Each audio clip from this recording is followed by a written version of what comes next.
Okay, hi everyone. Welcome to the Conflict Report podcast, where we break down undisclosed conflicts in our world. We're your hosts, Anderson. And Aaron, and today we're going to be focused on the Myanmar Civil War. So how are you doing?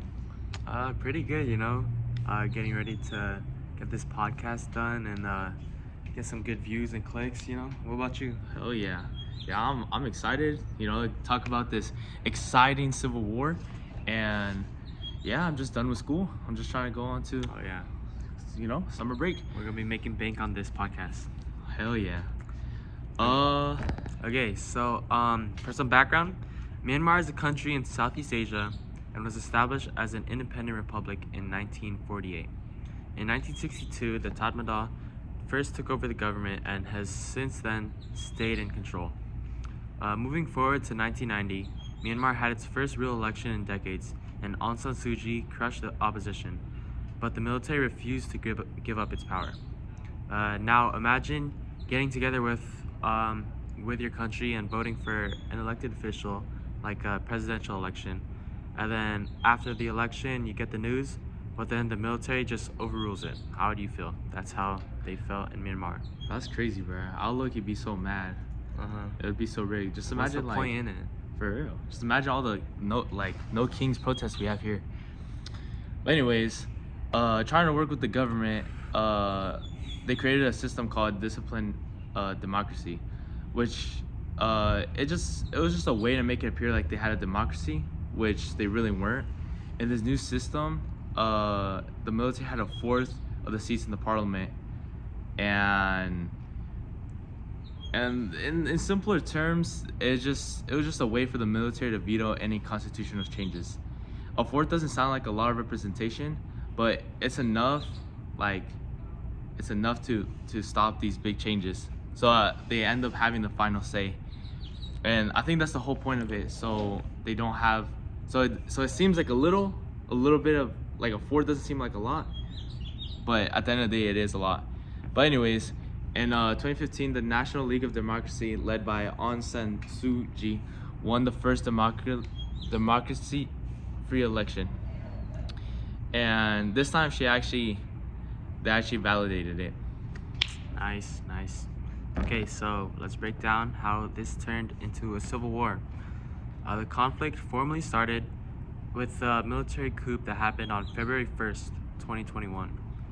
The military claimed that without real evidence that the 2020 election was rigged, and that's the reason that they gave for the military coup. A coup basically means that the military took control of the government by force. The Tatmadaw is the military that took over the NLD, and this sparked massive protests. But these are not normal protests we see in America, other than the LA riots. This quickly escalated into an armed conflict. Myanmar has a lot of ethnic groups like the Karenni and the Kachin Independence Army. These groups have joined forces with new civilian resistance groups, and it just became a full-blown war with armed civilians. Okay, so picture this. The military is against you, and your friends are starting to buy guns and protection to fight. Imagine how much conflict you would face on a day-to-day basis, and this is basically what the people of Myanmar are going through right now. It's crazy. It's like an IRL Call of Duty. At the moment, the Tatmadaw are fighting to stay in control. They have better weapons and air power, but they've lost control in many rural areas. There's a lot of resistance, especially in northern and eastern Myanmar. In summary, it's basically a stalemate between the military and the resistant groups, with civilians getting caught in the middle. Now, the UN has reported that the conflict has displaced over 3 million civilians and resulted in more than 75,000 deaths. I got this information from the Global Conflict Tracker, which is a lot of deaths. It's kind of really sad to see how the people are the ones suffering the most for this. Very unfortunate. This political war. So Anderson, based on what we've been talking about, what ideologies do you see present in this conflict? So one ideology that I see definitely majorly present in the conflict is authoritarianism. Authoritarianism is basically the enforcement of strict obedience to authority at the expense of personal freedom. and the military has clearly exercised an authoritarian form of rule, shown by restricting free speech, jailing opposing leaders, and using violence to control the people of Myanmar. What do you think, Aaron?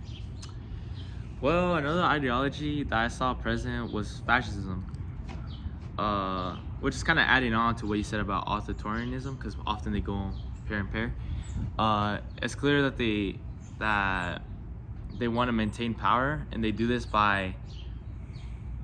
with violence.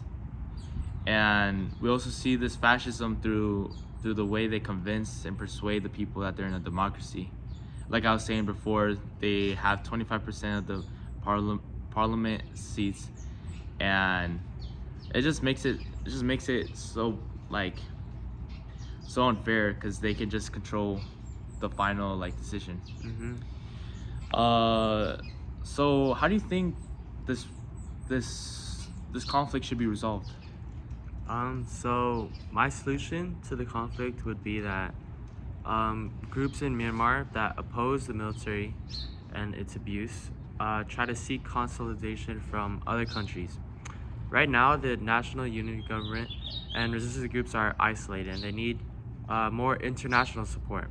For example, the NLD, the group led by Aung San Suu Kyi, could reach out to the U.S. and ask for aid with fighting against the military and keeping civilians safe. The U.S. has done things to help Myanmar, like imposing sanctions on military officials, but little else besides that is being done. So I believe that neighboring countries or international countries should aid Myanmar and help them. What are your thoughts, Aaron? Well, I had a similar point of view. I think that the military should be disbanded, and similar to what you said, I think it should be done with allied countries. I'm thinking more like what the Salvadorian president did with his country, and how he did this drastic cleaning of the government and of the streets. I think that if they took this approach to the Myanmar military, I think that they would get rid of this type of authoritarianism, and I think the country would just be better off. Right now, the military just is neglecting the people and causing violence to control them.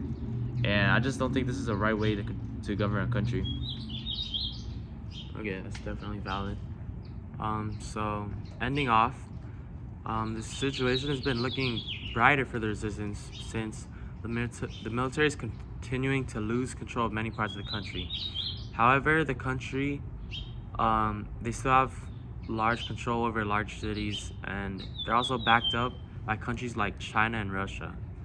China specifically has made arms sales and investments in infrastructure being made by the military, and Russia is aided with weapons and aircraft, as well as even having official meetings between the leaders of both countries. That's crazy. How do you even fight back? It is unlikely that the fighting will end anytime soon, because there hasn't been a ceasefire in place. However, the hope for the resistance groups against the military rule stands in the potential that the military will fall, or a political group like the NLD will rise to power.